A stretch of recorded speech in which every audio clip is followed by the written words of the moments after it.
Bonjour. Oui. Oui. Alors, voilà, ce matin, nous bénissons le Seigneur pour la grâce qu'il nous donne de nous retrouver encore ensemble.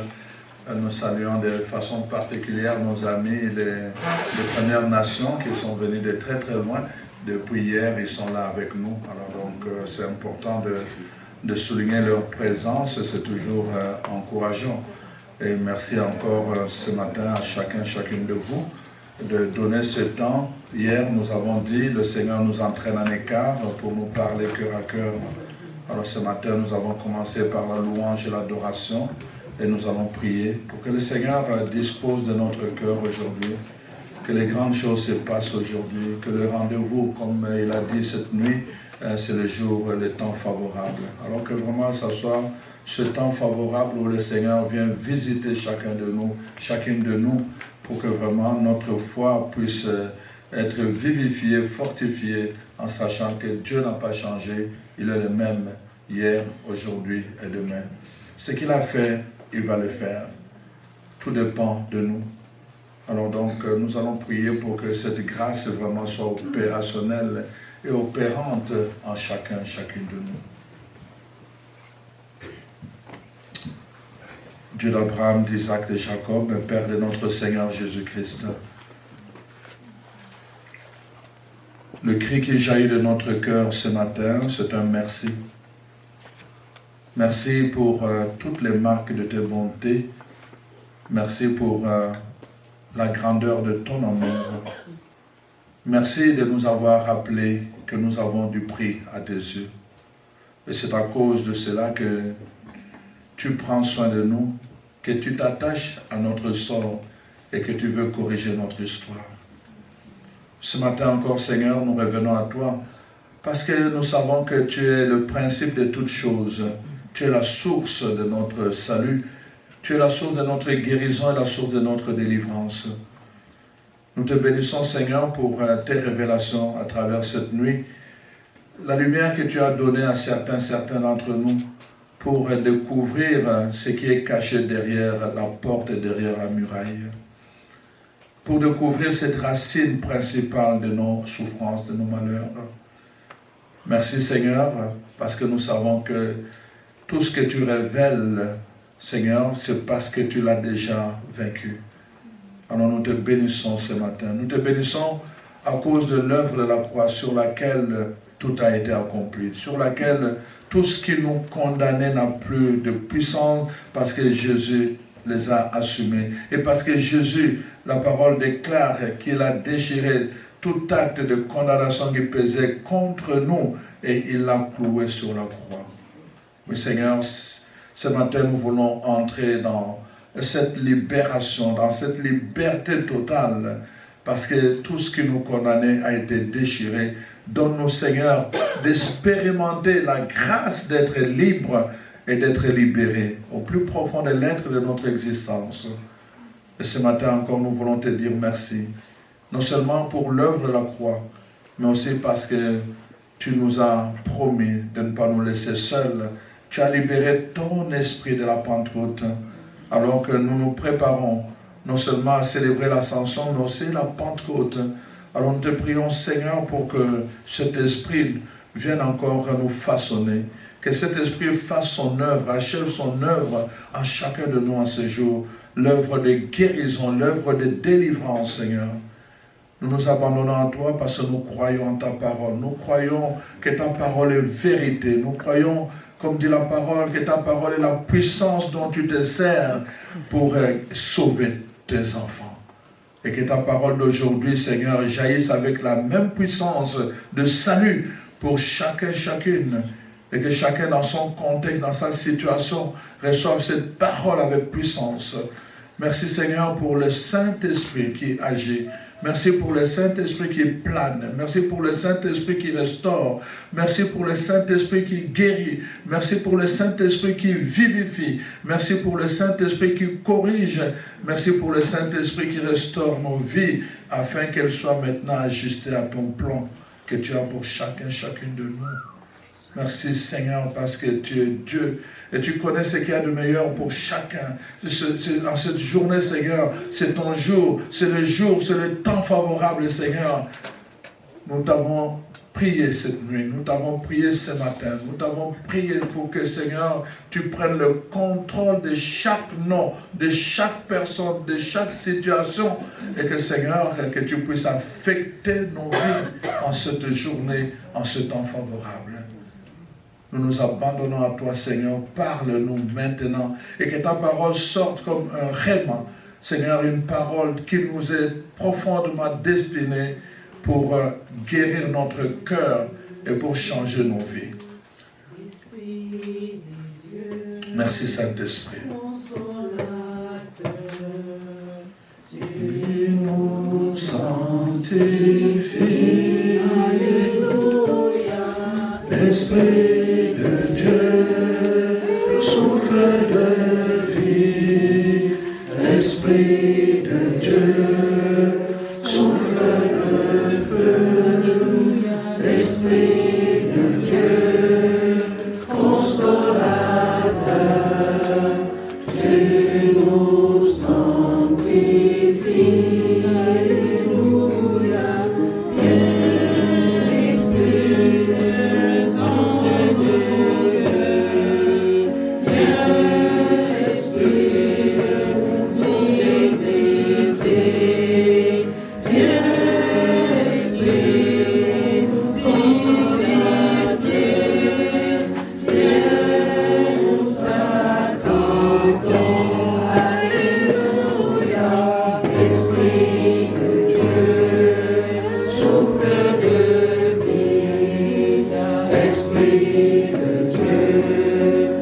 souffle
de Debout, nous allons proclamer la parole du jour qui est dans l'évangile de Jean au chapitre 5.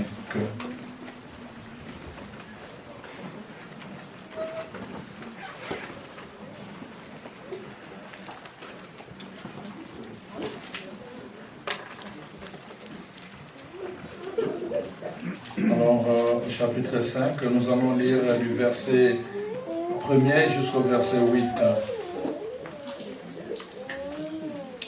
Après cela, il y eut une fête des Juifs et Jésus monta à Jérusalem. Or, à Jérusalem, près de la porte de Brebis, il y a une piscine qui s'appelle en hébreu Bethesda et qui a 5 portiques. Sous ces portiques étaient couchés un grand nombre de malades, des aveugles, des boiteux, des paralytiques qui attendaient le mouvement de l'eau, car un ange descendait de temps en temps dans la piscine et agitait l'eau. Et celui qui y descendait le premier, après que l'eau avait été agitée, était guéri, quelle que soit sa maladie. Là se trouvait un homme malade depuis 38 ans. Jésus, l'ayant vu, couché, et sachant qu'il était déjà malade depuis longtemps, lui dit, « Veux-tu guérir? Veux-tu être guéri ?» Le malade lui répondit, « Seigneur, je n'ai personne pour me jeter dans la piscine quand l'eau est agitée. Et pendant que j'y vais, un autre descend avant moi. » Jésus lui dit, « Lève-toi, prends ton brancard et marche. » Aussitôt, cet homme fut guéri. Il prit son brancard et il marcha. C'était un jour de sabbat. Acclamons la parole de Dieu. Veuillez vous asseoir.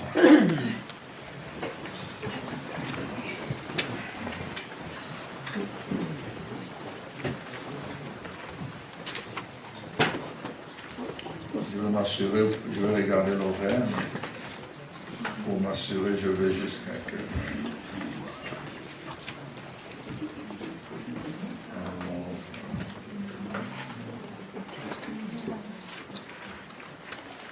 Ok, alors donc je vais jusqu'à 11h15. Alors, bien-aimés dans le Seigneur, soyez bénis. Et à travers cette parole, une question que Jésus pose.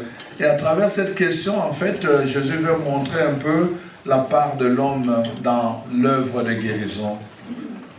Hier, nous avons parlé, pour ceux qui n'étaient pas là, nous avons examiné, n'est-ce pas, la parole de Dieu. Nous avons vu dans l'Ancien Testament quelque chose de particulier que Dieu voudrait nous faire voir.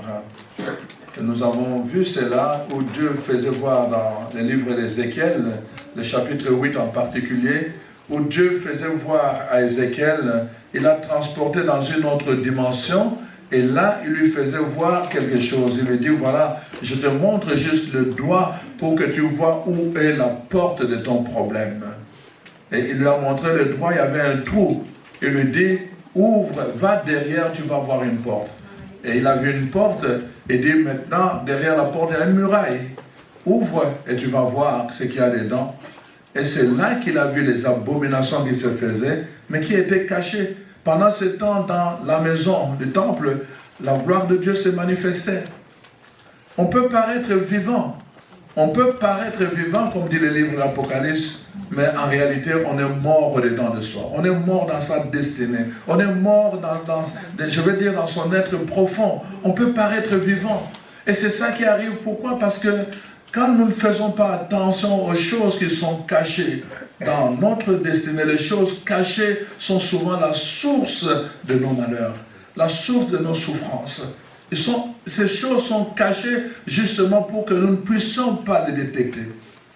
Et la parole de Dieu nous a dit, le Seigneur a montré du doigt, il faut que tu ouvres cette porte, parce que ton problème est là. ton problème est caché. Tu risques de rester dans le temple en pensant que la gloire de Dieu est là et ça me suffit. Mais chaque fois que l'abomination est là, ces abominations me font fuir de ce lieu. Cette abomination font fuir mes bénédictions sur ta vie. Ces abominations font fuir ma main protectrice sur toi. C'est ça que la parole de Dieu. Et hier, nous avons regardé cela. C'était très important et nous avons dit qu'il faut demander la grâce au Seigneur de nous donner la révélation. Plusieurs personnes souffrent. Vous savez, parfois notre souffrance peut devenir un contre-témoignage envers le Dieu que nous prions. Amen. Amen. Donc nous donnons un dégoût. Nous parlons aux gens de Dieu et disent non, pardon, nous sommes bien là où nous sommes. Nous, chaque samedi, on est en train de fêter, on est en train de célébrer, de boire, de danser. Et tu vas venir nous dire de venir à ton Dieu comme tu es là. Non. Notre souffrance peut devenir un contre-témoignage. C'est pour cela que Dieu est préoccupé par cela. C'est pour cela qu'il nous dit, lui, quel est son projet pour chacun de nous. Dans Jérémie 29, 11, il est dit, mon projet, c'est d'abord un projet de bonheur et de paix. C'est pour cela que vous voyez, il y a le mot tout le temps, mon peuple a endurci son cœur, il n'entrera pas dans le repos. Dans le repos, il y a la paix. C'est pour cela que tu peux être agité, même dans ta prière. Et je vois les gens, ils sont agités. Et tu es agité, tu n'as même pas de paix, même quand tu pries. Le seul moment où tu peux avoir la paix quand tu pries, c'est quand tu dors, parce que tu ne peux pas prier. Amen. Sinon, tu es agité. C'est-à-dire, apparemment, les gens te voient là que tu es en train de prier, mais ton esprit agité. Il y en a qui sont déjà ici, mais ils sont en train, peut-être encore pendant qu'on chantait là, ils étaient en train de penser, mais est-ce que j'avais fermé le réchaud? Mais est-ce que l'autre fenêtre là, mais s'il pleut?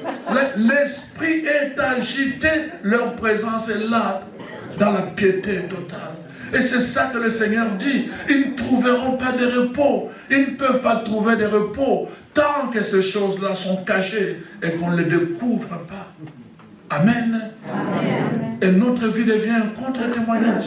Et alors, nous-mêmes, à un moment donné, nous avons un dégoût pour la prière. Quand arrive le moment de prière, c'est le moment le plus difficile pour nous. On n'a plus le goût. On préfère rester sur la télévision plutôt que d'aller prier.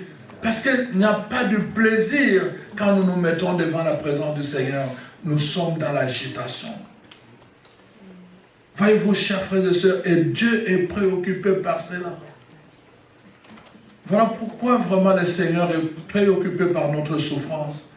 Parce que parmi ces souffrances, on a tout ce qui touche dans le domaine de l'envoûtement, de la possession. C'est-à-dire que les esprits du mal qui prennent possession de notre pensée, de notre corps, mais il y a aussi tout ce qui touche au domaine du corps, c'est-à-dire la maladie. C'est important que nous comprenions cela.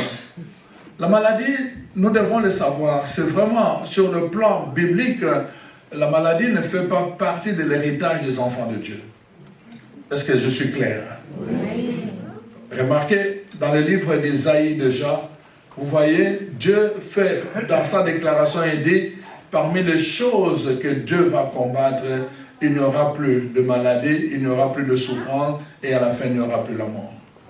Et dans le livre de l'Apocalypse, dans le dernier chapitre, quand Dieu parle du ciel nouveau et d'une terre nouvelle, dans Apocalypse 21, il revient encore là-dessus.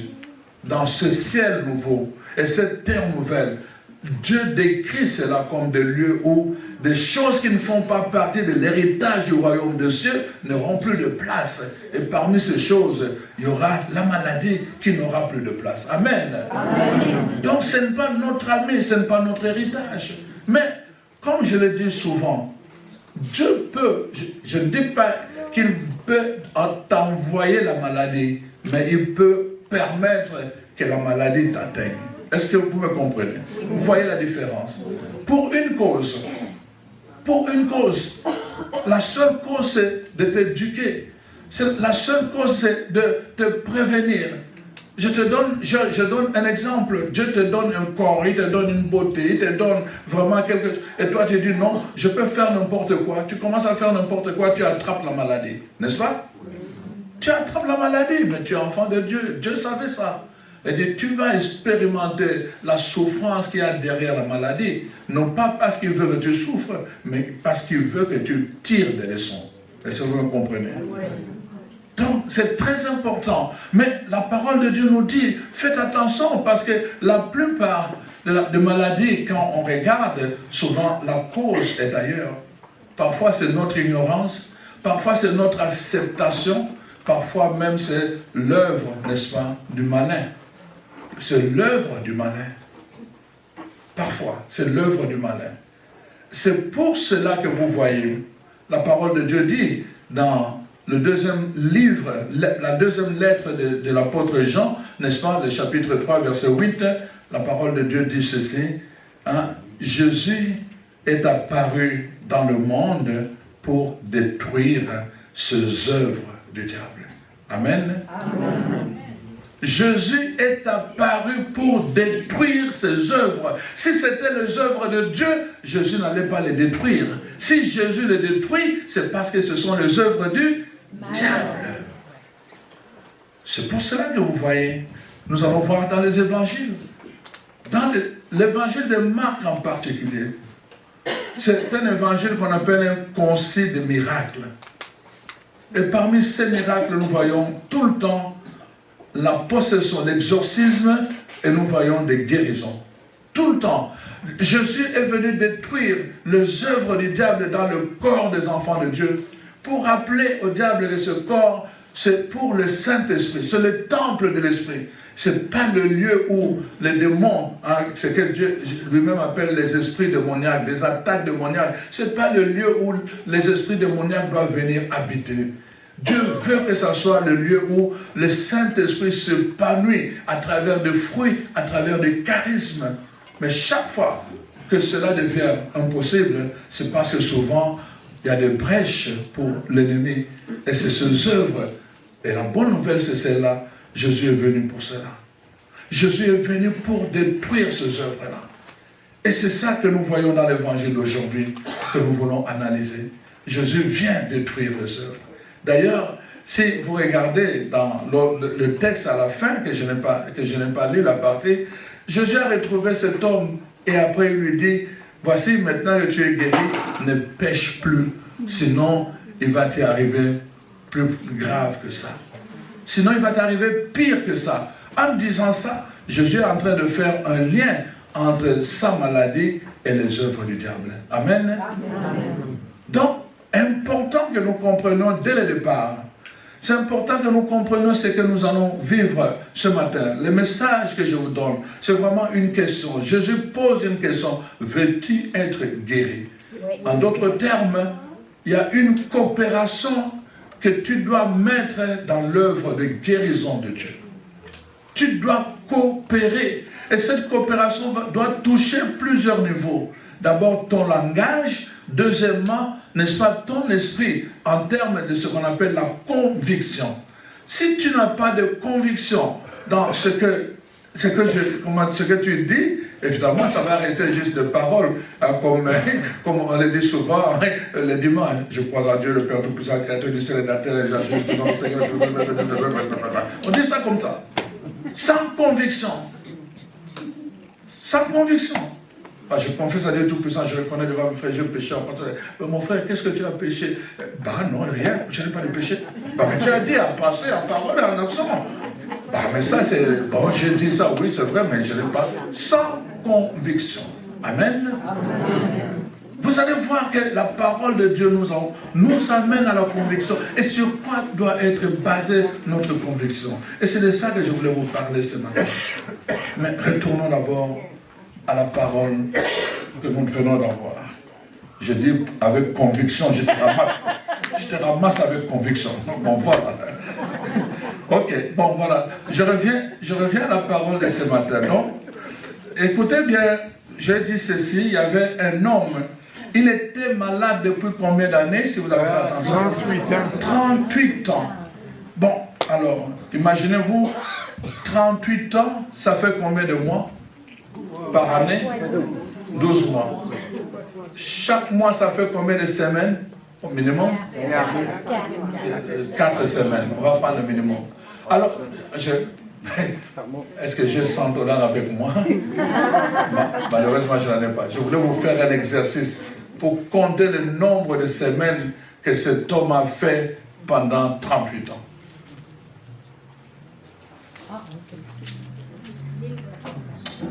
Arrête de vouloir faire. Myriam n'ose même pas de commencer, mais tu veux faire les calculs.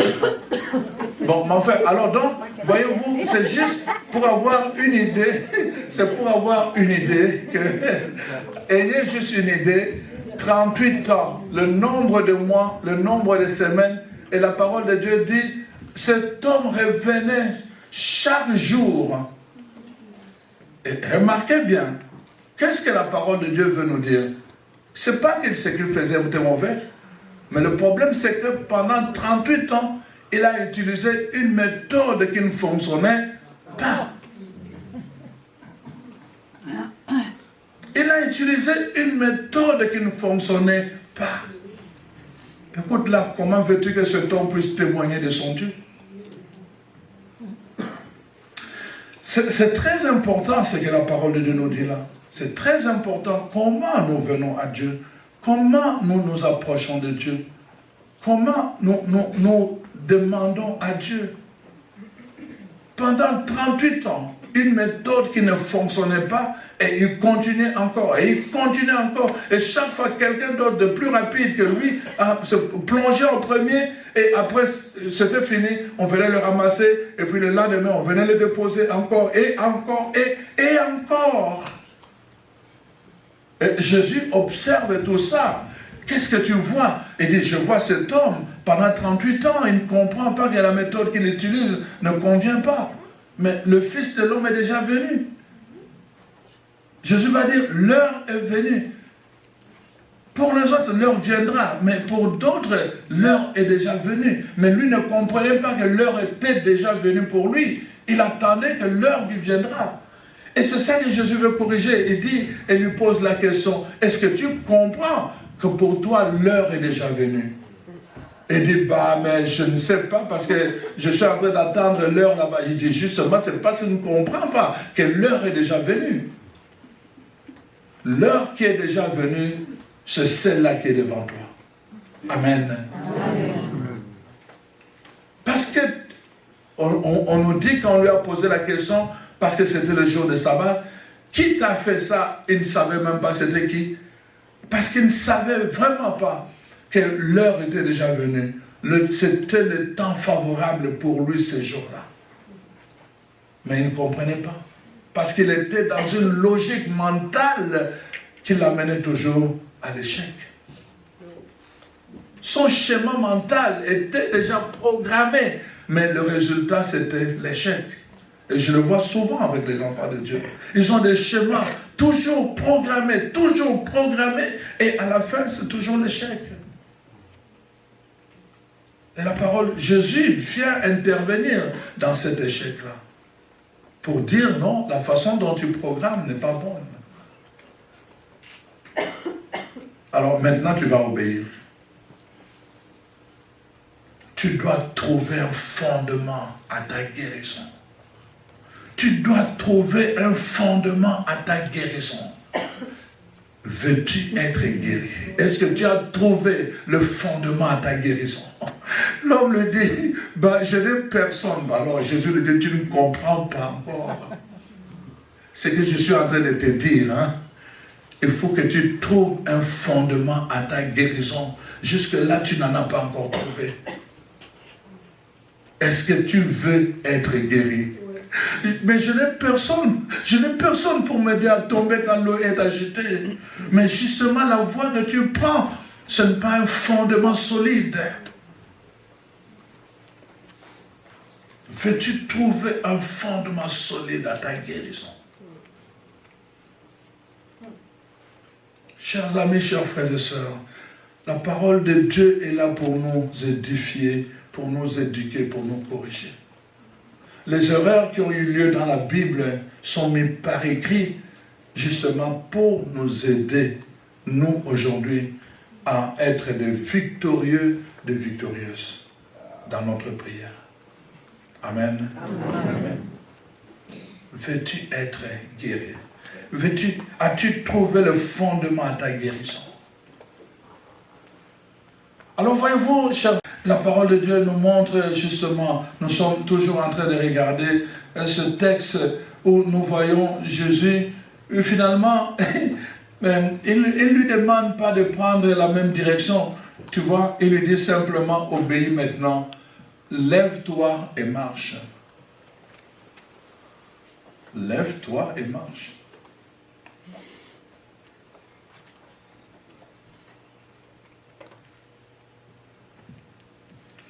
Quand on est allé au Béjouane, chez nos amis là-bas, alors on avait dans une salle, il y avait une salle où on était en train d'intercéder. Parce que, non, c'était avec Pauline, hein? Je pense que c'était avec le groupe de Pauline, pas de Fabien. Il y avait une salle où on était en train d'intercéder pour la prière. J'étais avec Simon, le mari de Hélène. On m'amène un monsieur sur une chaise roulante. Et puis là, j'ai dit, on était plusieurs groupes, et puis là, c'est sûrement qu'on a amené. J'ai dit, mais vous n'avez pas vu d'autres groupes? Non, c'était juste mon tour à moi. J'ai dit, bon, ok, est-ce qu'il y a un fondement, Seigneur? Je trouve un fondement pour que cet homme vraiment soit un témoignage aujourd'hui pour les gens. Mais je vous dis là, je me mets à genoux au niveau de ses pieds, je touche ses genoux. C'est comme si on avait mis la glace tout autour. Mais c'était froid. Donc le sang ne passait même pas. Là, j'avais le choix. Est-ce que je me fie à ce que je ressens? Ou bien je trouve un fondement ailleurs? Je vous dis là, ce que je ressentais, n'avait même plus à espérer, même pas à oser. C'était ridicule même de oser. Je dis, j'ai touché ses pieds. Je commençais à prier. Je dis, Seigneur, ce peuple a besoin de voir.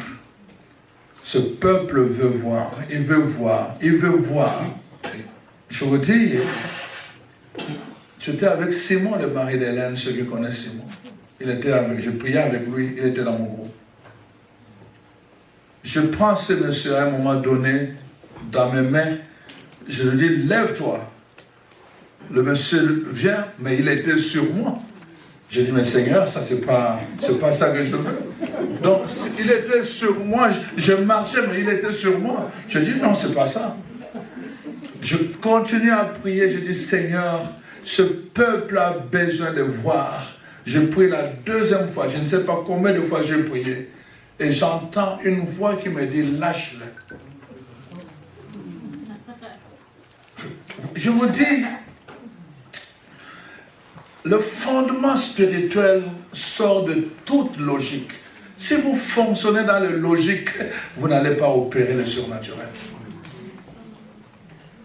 J'entends la voix me dire, lâche-le. Comme je vous dis là, il était sur moi. Je prends ses deux mains et je le pousse comme ça. Je dis, marche au nom de Jésus. Je l'ai lâché. Les gens de Robéjouan sont là. Je ne sais pas si se rappellent. Fabien, je sais que tu étais là. Cet homme a marché. La logique de Dieu. Vous savez, la logique de Dieu n'est pas... C'est l'illogique. Je vous dis, ses pieds étaient glacés. Si je devais écouter ce que je ressentais, nous devons sortir de la logique des principes battus.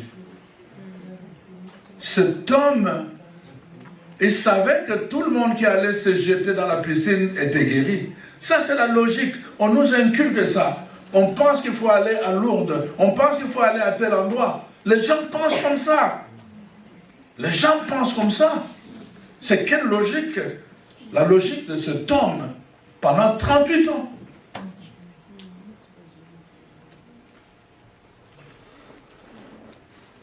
Voyez-vous, à la longue même, qu'est-ce que ça exprime? Un manque de foi.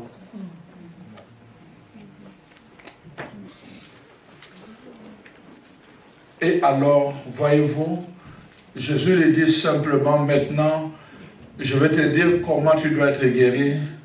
Tu dois trouver le fondement de ta guérison. Et c'est moi, le fondement de ta guérison. Je suis venu pour détruire ce que tu as. Et tu es en train d'attendre une solution là-bas. Mais moi, je suis venu pour ça. Je suis la réponse à ton problème. Amen. Amen. C'est moi la réponse à ton problème. Change maintenant ton schéma. Quand tu vas chercher la solution à ton problème, cherche-moi. Parce que c'est moi la réponse à ton problème. Et alors, l'homme va obéir à sa parole.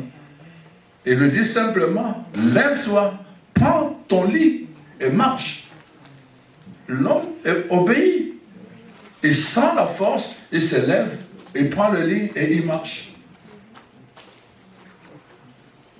C'est important que nous puissions entrer dans cette logique de la foi. L'obéissance et la foi, c'est vraiment le même fondement.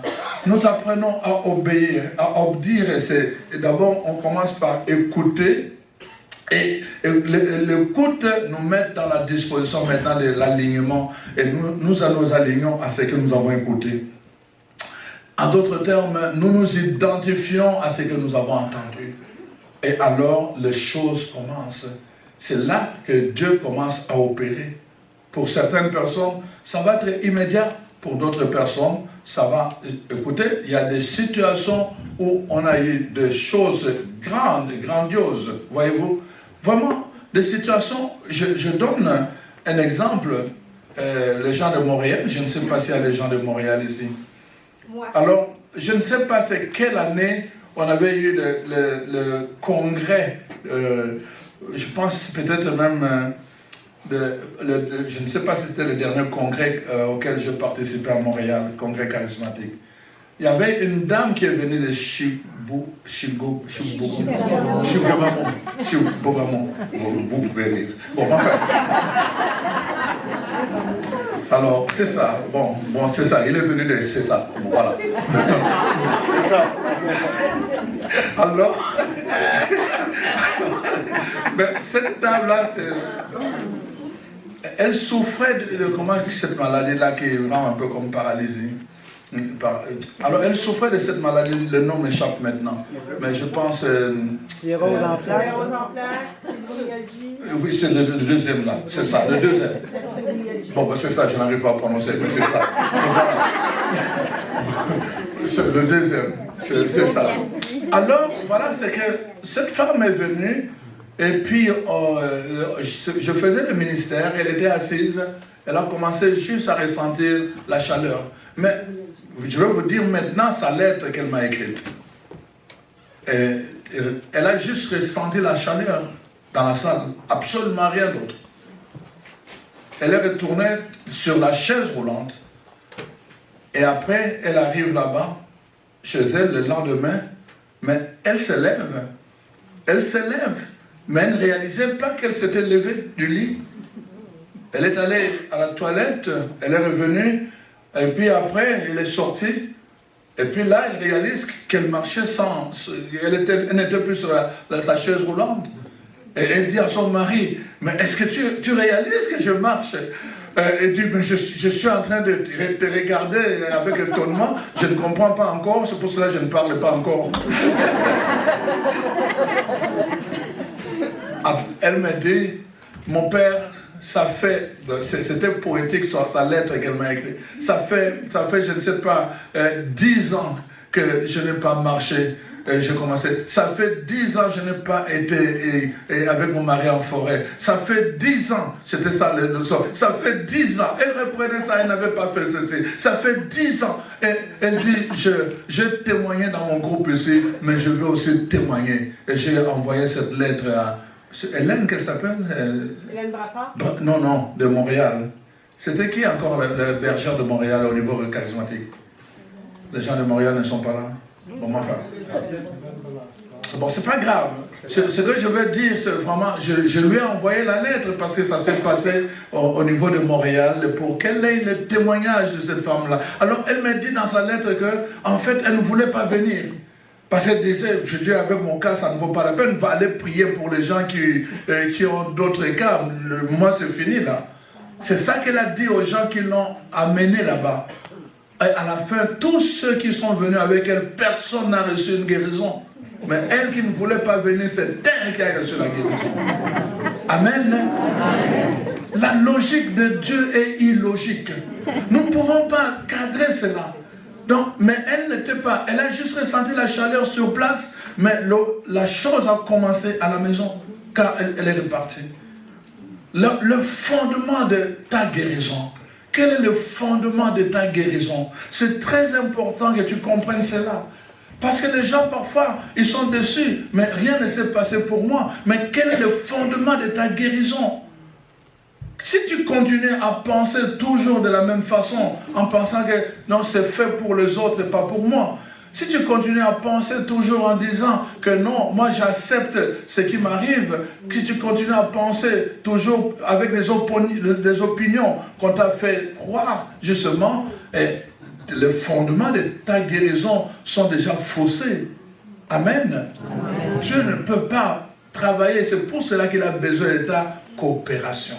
Il va attendre jusqu'à ce que tu comprennes quel est le fondement de ta guérison. Veux-tu être guéri? Amen. Amen. Donc, c'est important. Donc, nous voyons toujours dans ce texte, la parole de Dieu vraiment nous montre comment, alors cet homme, finalement, alors que tout n'avait pas marché, et nous voyons maintenant que tout va marcher. Alors, il va être guéri. Il va se lever, il va prendre son lit, et puis il va être un témoignage, et les gens vont voir, mais cet homme, mais c'est lui qui passait avec les brancards ici. Oui, pendant longtemps, les brancards l'avaient porté, et là c'est lui qui a porté les brancards. Quand Dieu corrige ton histoire, tu vas voir des choses qui te maltraitaient, maintenant toi tu vas les dominer. Amen. Quand Dieu corrige ton histoire, les gens qui te combattaient vont devenir le marchepied de ton élévation. Quand Dieu corrige ton histoire. Amen. C'est pour cela que nous disons, il nous a amenés en écart. Dieu a vu une erreur dans notre vie. Il a vu une erreur dans ta vie. Tu es enfant de Dieu. C'est pas normal que tu sois comme cela. Il y a quelque chose qui est dans l'erreur que Dieu veut corriger. Et alors, voyez-vous, c'est important que nous puissions, nous allons prendre un autre texte pour montrer, voilà, nous allons rechercher le fondement de notre guérison. Je vous invite à prendre Matthieu, l'évangile de Matthieu. Ceux qui ont la Bible, je vais prendre Matthieu 8.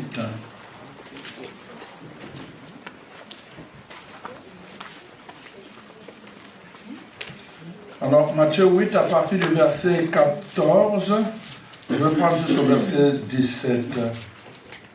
Voici ce que la parole de Dieu dit. Jésus s'est rendu ensuite à la maison de Pierre, dont il vit la belle-mère couchée et ayant la fièvre.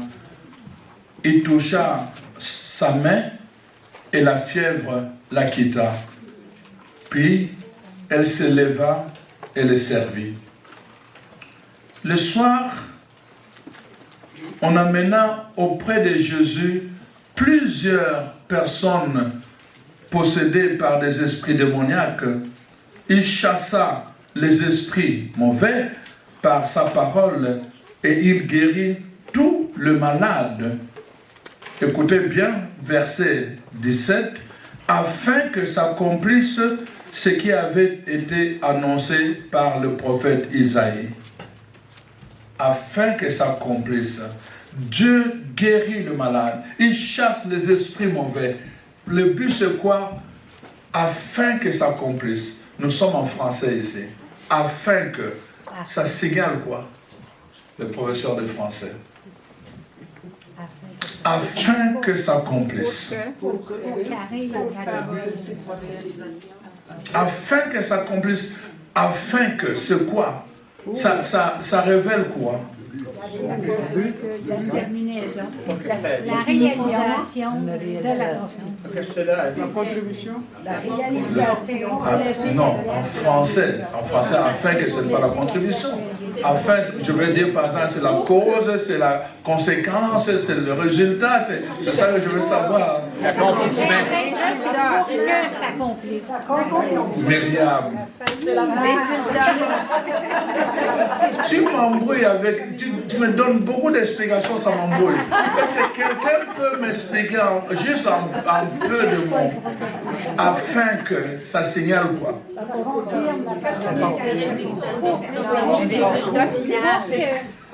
Le résultat final.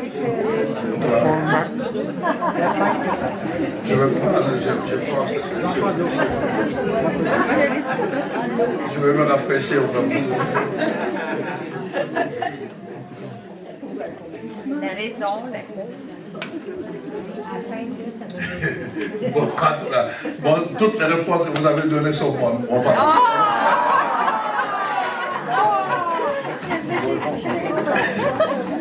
Voyez-vous,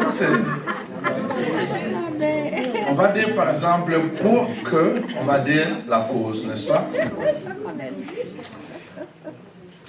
Voyez-vous, on est en train de nous montrer qu'il y a quelque chose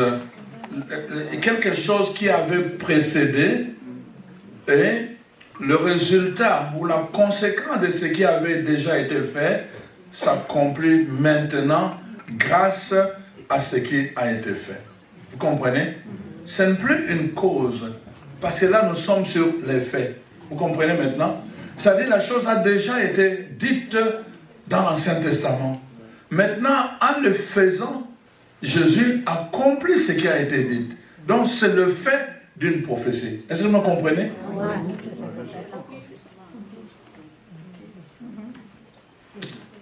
Alors, donc, on nous dit, Jésus a chassé beaucoup d'esprits mauvais, il a guéri tous les malades. Voyez-vous, je vais commencer d'abord par là, avant d'aller toucher notre famille afin que... Hein, d'accord? Bon, écoutez bien, est-ce que Jésus a guéri tous les malades qui étaient à Jérusalem? Non. Mais qu'est-ce que l'évangile a dit? Ok, donc je suis en train de vous amener à comprendre le fondement de votre guérison. Amen. Voyez-vous, ce sont les gens qui sont venus à Jésus. Ce sont les gens qui sont venus à Jésus. Et comprenez bien, et nous allons comprendre maintenant pourquoi ils sont venus à Jésus. Ils avaient une parole. Ils avaient une parole qui a fondé leur mouvement. Le fait de venir, c'est parce qu'ils avaient entendu parler de Jésus. Le fait de venir, c'est parce que certains connaissaient déjà une histoire de Jésus. Par exemple, Bartimée. Voyez-vous, je vous ai dit que l'histoire de Bartimée, son nom signifie Bartiméo, signifie donc Bar signifie fils, Timéo signifie honneur, n'est-ce pas? Donc, en fait, on doit dire de Bartimée, c'est le fils de l'honorable. Un homme qui a été honoré. Mais remarquez cet homme qui était le fils d'un homme honoré, comment il vit? Il vit où? Dans la rue. Est-ce que vous voyez la contradiction? Vous êtes là? Est-ce que vous voyez la contradiction? Ça dit qu'il est, du point de vue de sa généalogie, il appartient à une famille noble. Est-ce que vous me comprenez? Mais du point de vue de la réalité, il vit où? Dans la rue. Contradiction. Vous voyez ce que je vous dis quand je dis Jésus vient corriger les erreurs dans votre vie. Son nom portait la noblesse, mais sa vie était réduite à la misère. Vous me comprenez? Voilà maintenant cet homme, Bartimée, quand il entend Jésus, parce qu'il était aveugle, il entend Jésus passer. Comment il va appeler Jésus? Comment il va appeler Jésus? Fils de David. Voyez-vous, ce n'est pas par hasard. Ce n'est pas par hasard. Même s'il était aveugle, il avait un fondement pour sa guérison. Il savait qu'il y avait une promesse qui était donnée par le fils de David. Quand vous lisez Isaïe 9, vous allez voir que cet enfant, il s'appellera Emmanuel, et voilà par lui, n'est-ce pas, il va briser les jougs qui pesaient sur le peuple. Il avait une mission, donc il le savait que le fils de David qui viendrait avait la mission de briser le joug. En appelant par Jésus, fils de David, il rappelait ce qui était relié à la lignée de David. Est-ce que vous me comprenez? Le fondement de sa guérison. Ce qu'il avait poussé à crier, ce n'était pas juste crier pour crier, c'est parce qu'il avait un fondement. Il avait un fondement qui était relié à l'histoire de fils de David. Amen. C'est pour cela qu'il ajoute Yeshua, fils de David. Ça, c'est le fondement de sa guérison. Même quand les gens le rabrouent, il dit non, moi je m'accroche au fondement de ma guérison parce qu'il savait qu'il avait un fondement. Les gens l'ont rabroué en disant tais-toi. Mais on nous dit, qu'est-ce qu'il a fait? Il a crié encore plus fort. Il avait le fondement, il savait que sa voix devait atteindre les oreilles de Jésus parce qu'il avait le fondement de sa guérison. Personne ne pouvait l'empêcher. Il avait le fondement de sa guérison.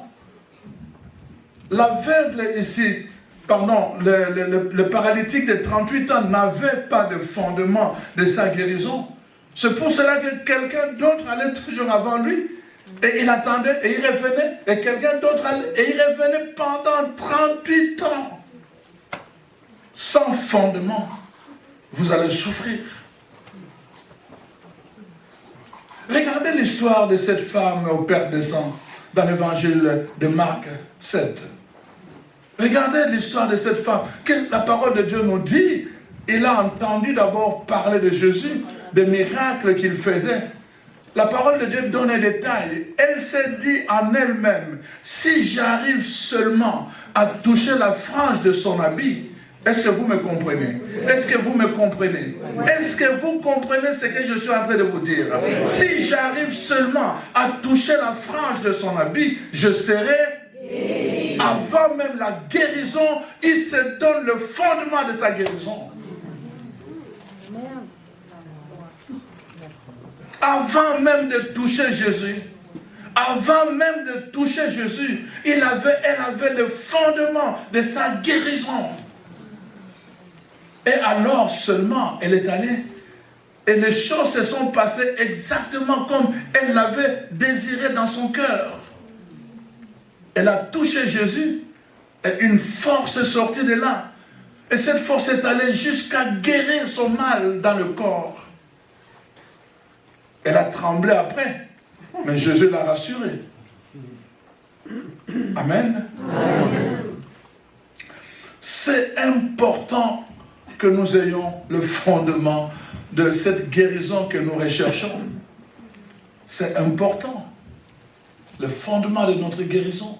Alors, la parole de Dieu nous dit dans l'évangile de Matthieu 8, je dis le verset 17, que afin que la prophétie, n'est-ce pas, d'Isaïe s'accomplisse. Et quelle est cette prophétie?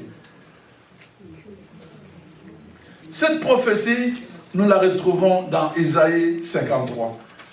Lisons Isaïe 53, verset 1 jusqu'au verset 11, on peut lire jusqu'au verset 11, si on peut lire jusqu'à la fin, dans l'Ancien Testament.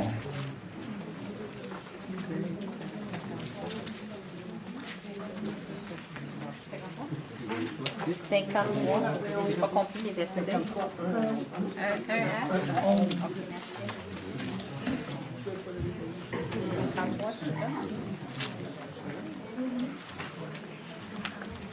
Alors, voici ce que la parole de Dieu dit dans Ésaïe. Qui a cru à ce que nous avons annoncé? Qui a reconnu le bras de l'Éternel? Il s'est élevé devant lui comme une faible plante, comme un rejeton qui sort d'une terre desséchée. Il n'avait ni beauté ni éclat pour attirer nos regards, et son aspect n'avait rien pour nous plaire. Méprisé et abandonné des hommes, homme de douleur et habitué à la souffrance, semblable à celui dont on détourne le visage. Nous l'avons dédaigné, nous n'avons fait de lui aucun cas. Cependant, et ça c'est important, écoutez, ce sont nos souffrances qu'il a portées, c'est de nos douleurs qu'il s'est chargé. Et nous l'avons considéré comme puni, frappé de Dieu, humilié. Mais il était blessé. Il était blessé pour nos iniquités, nos péchés. Brisé pour nos iniquités. Le châtiment qui nous donne la paix est tombé sur lui. Et c'est par ces meurtrissures que nous sommes guéris. Nous étions tous errants, comme des brebis. Chacun suivait sa propre voie. Et l'Éternel a fait retomber sur lui l'iniquité de nous tous. Il a été maltraité, opprimé. Je reprends. Et l'Éternel a fait retomber sur lui, sur lui, sur lui. L'Éternel a fait retomber sur lui l'iniquité de nous tous. Il a été maltraité et opprimé. Il n'a point ouvert la bouche, semblable à un agneau qu'on mène à l'abattoir, à la boucherie, à une brebis muette devant ceux qui l'attendent. Il n'a point ouvert la bouche. Il a été enlevé par l'angoisse et le châtiment.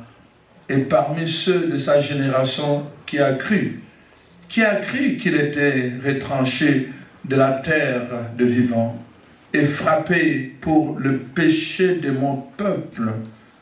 On a mis son sépulcre parmi les méchants, son tombeau avec les riches, quoiqu'il n'eût point commis de victime, de violence, et qu'il n'eût point de fraude dans sa bouche. Verset 10, il a plu à Dieu de les briser par la souffrance, et après avoir livré sa vie en sacrifice pour le péché, il verra une postérité et prolongera ses jours. Et l'œuvre de Dieu prospérera entre ses mains. À cause du travail de son âme, il rassasiera ce regard. Par la connaissance, mon serviteur juste justifiera beaucoup d'hommes et il se chargera de leur iniquité. Et pourtant, donc si on continue, et pourtant je lui donnerai sa part avec les grands et il partagera les butin. Mais ce que je veux dire surtout, voici le dernier parce que il a porté les péchés de beaucoup d'hommes et qu'il a intercédé pour le coupable. Alors donc, vous voyez, la parole de Dieu dit, Jésus opère. Vous voyez la différence. Donc, je suis en train de vous faire voir un peu, ça c'est donc le verset, je suis allé jusqu'au verset 12, n'est-ce pas? Alors, donc voilà. Donc c'est important que vous compreniez. Je suis en train de vous montrer le fondement. Même Jésus opère sur base d'un fondement. Voyez-vous la prophétie d'Isaïe. La prophétie d'Isaïe nous dit ceci, que Jésus a pris sur lui non douleur, non souffrance, non péché, et non ma maladie. Le fondement. Jésus les a pris sur la croix. L'œuvre de la rédemption a encaissé ces 4 éléments qui nous font souffrir.